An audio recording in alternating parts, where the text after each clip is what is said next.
안녕하십니까. 오늘은 마태복음 13장 44절의 말씀으로 세 가지 비유 첫 번째라는 제목으로 하나님의 말씀을 나누고자 합니다.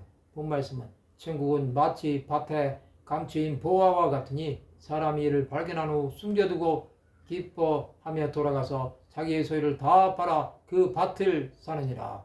예수께서 다시 천국 비유를 말씀하십니다. 천국은 밭에 감추인 보화 같습니다.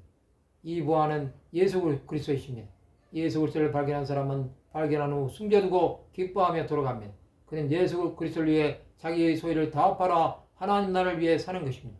천국을 위해 사는 사람은 재산과 소유를 아까워하지 않습니다. 그들에게 소중한 것은 하나님 나라를 찾은 것입니다. 이것이 있는 사람은 세상의 것을 부러워하지 않습니다.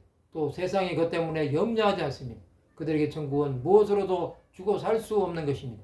이런 사람은 가치 없는 세상의 것을 아낌없이 버리는 것입니다.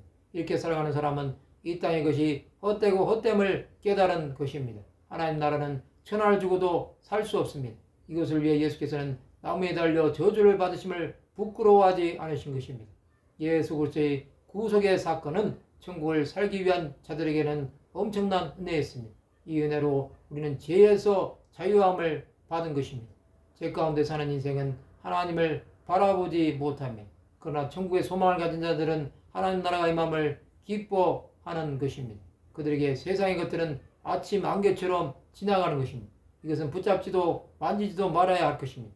세상이 다 사라지는 날이 올 때 이런 자는 새하늘과 새 땅을 바라보게 될 것입니다. 이 세상에 험한 것은 하나님을 만난 자들에게는 가치 없는 것입니다.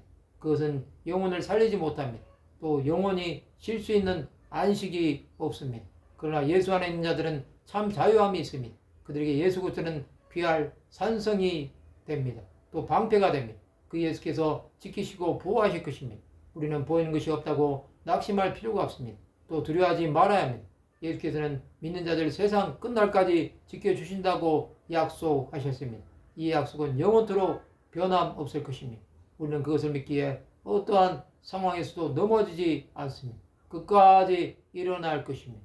예수 안에 거했던 사람들은 예수로 인해 기뻐한 것입니다. 그들에게 예수는 영원한 소망이 되셨습니다.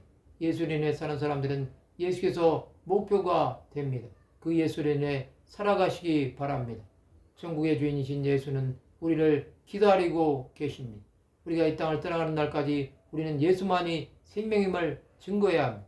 그것이 우리가 살아있는 이유가 될 것입니다. 그러한 하나님의 사람들이 되어야 합니다. 말씀을 마치고자 합니다. 예수를 소망하고 천국을 위해 살아가는 하나님의 백성들이 되시기를 주님의 이름으로 축원합니다.